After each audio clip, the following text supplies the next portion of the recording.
Hey everyone, welcome back. If you're just joining us, I bought this old house that had a beauty salon in it. I demoed the salon and turned it into a storage space. Now I'm converting that storage space into an apartment for the family since housing is so unaffordable. In the last video, we got the bead installed on all the corners and around all the windows, as well as the first coat of mud on all the beads and the entire place taped out. In this video, we're going to second and third coat the place with mud, and then I'm going to show you how I do this cool ceiling texture.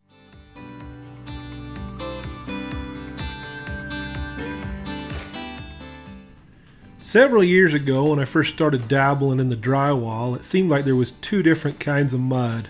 You had your joint compound, which had glue in it for bedding tape, and then you had topping for your second and third coats, which went on a little smoother and was easier to sand. Now it seems like they've got 1,000 different kinds. So to get started, I bought me 2 boxes of this Westpac Materials Green Dot Lightweight Topping Joint Compound. That's a mouthful.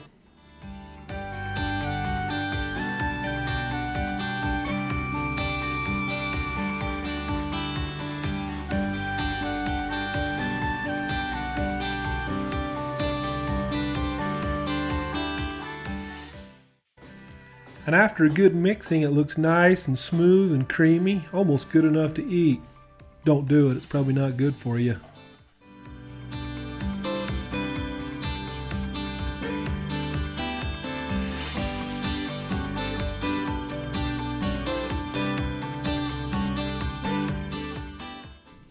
In my opinion, the number one thing you need to remember about drywall is that sanding sucks.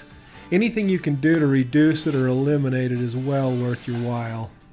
That being said, the first thing I like to do before I start the second coat is just kind of scrape over the area with my 6-inch trowel just to knock off some of the goobers, make sure the mud don't build up.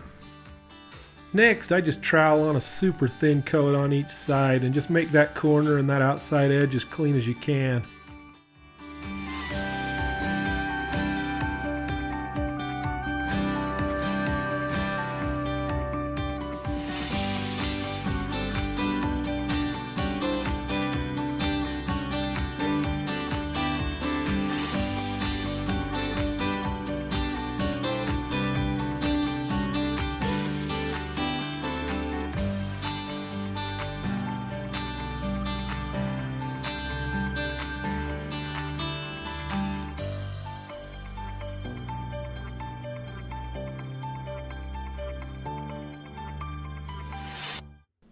In the last video, I used my 6-inch trowel to tape this joint. For this second coat, I'm going to step it up to an 8-inch. The main purpose of this coat is to cover the tape and fill in this recess. On the next coat, I'll step up to a 12-inch trowel.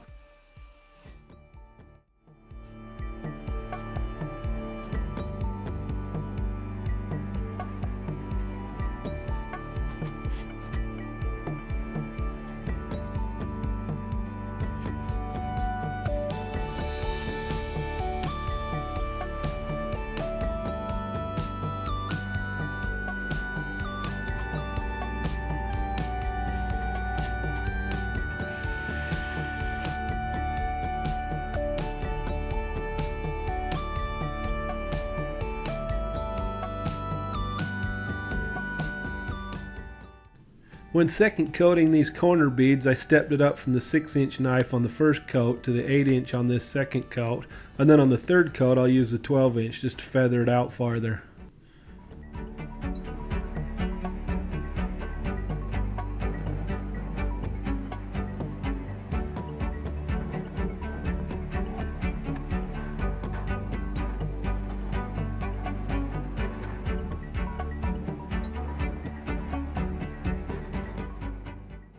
And it's time to second coat the paint in the butt joints.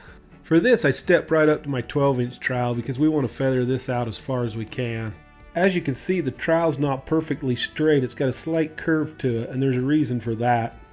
My plan is to create a slight bump on both sides of the tape joint by making a pass with the trowel. Later on, after the mud dries, I'll make a pass down the center. This will create a nice, even transition from side to side.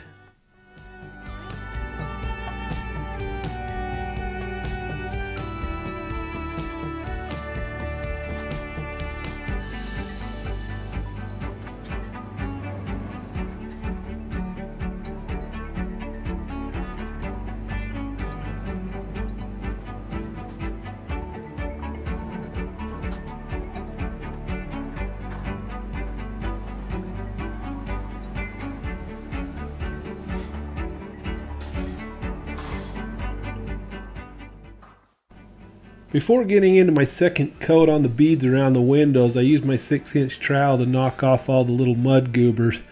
Because remember our first rule, sanding sucks.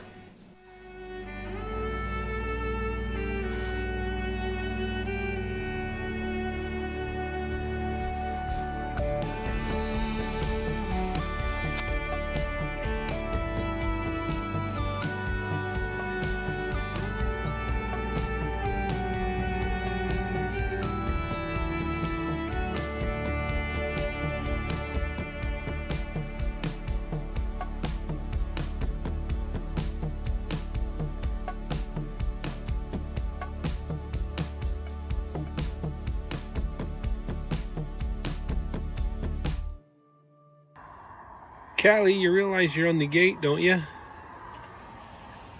Wanna go for a ride?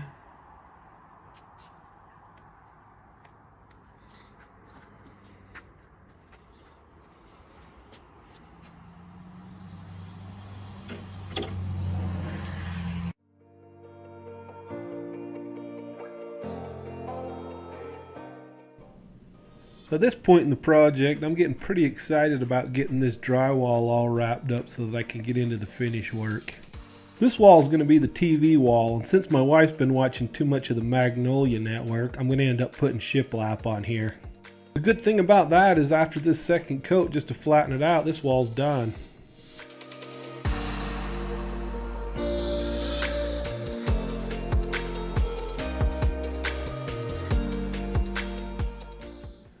This closet that was a real mess is coming along. I put a couple coats of mud on the joints and the patches, along with a skim coat over all the wall surfaces just to fill any divots and seal off that old paint and plaster.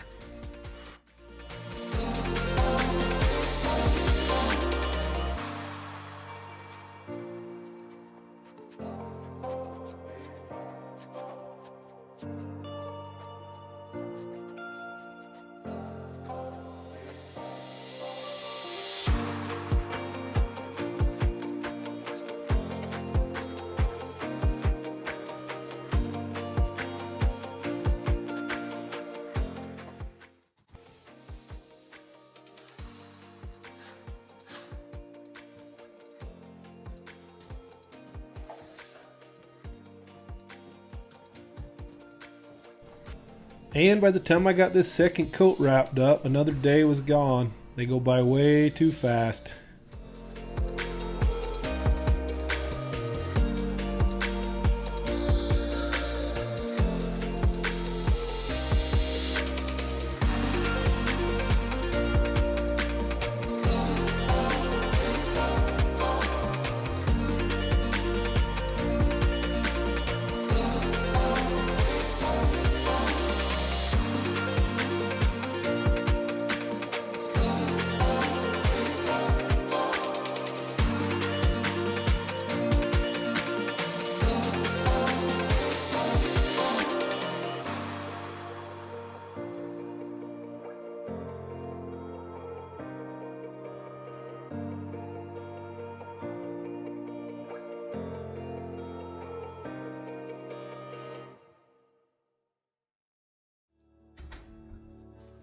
With all the windows in here and that nice warm sun shining through there, it seems like the mud's drying super fast.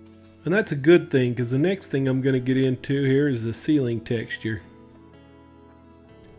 This is what it looks like in the existing bathroom and bedroom, and that's what I'm going to try to match. The first thing I did was use this knockdown tool just to check all the butt joints and make sure that I didn't have any bumps in there that I was going to see after it was painted. And after a quick pass, they all looked pretty good, nice and flat. Before I get into the texture, I'm going to put a quick third coat of mud on this ceiling. I'm not sure it's really necessary, and the texture would probably hide all the imperfections at this point, but it'll only take a few minutes and assure that I won't see any ugly imperfections on the ceiling after it's painted that'll drive me crazy for years to come.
For texturing, I built this super high-tech tool.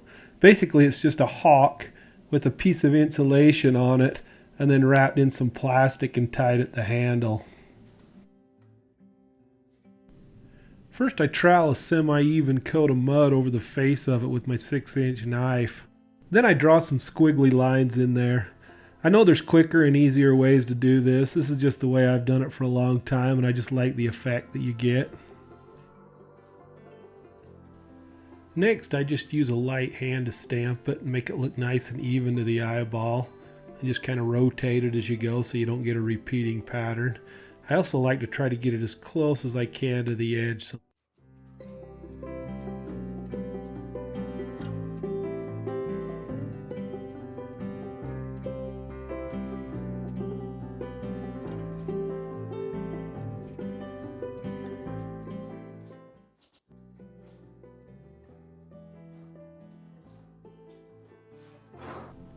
After stamping an area that's small enough that I can get to it before it dries, I use this large knockdown tool to smooth it out and make it look nice and even.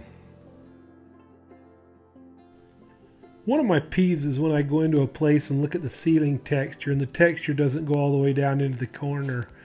So what I do with this is I let it build up on the knife just a little bit. Start my next pass right tight out of the corner and just trowel it out, for lack of a better word.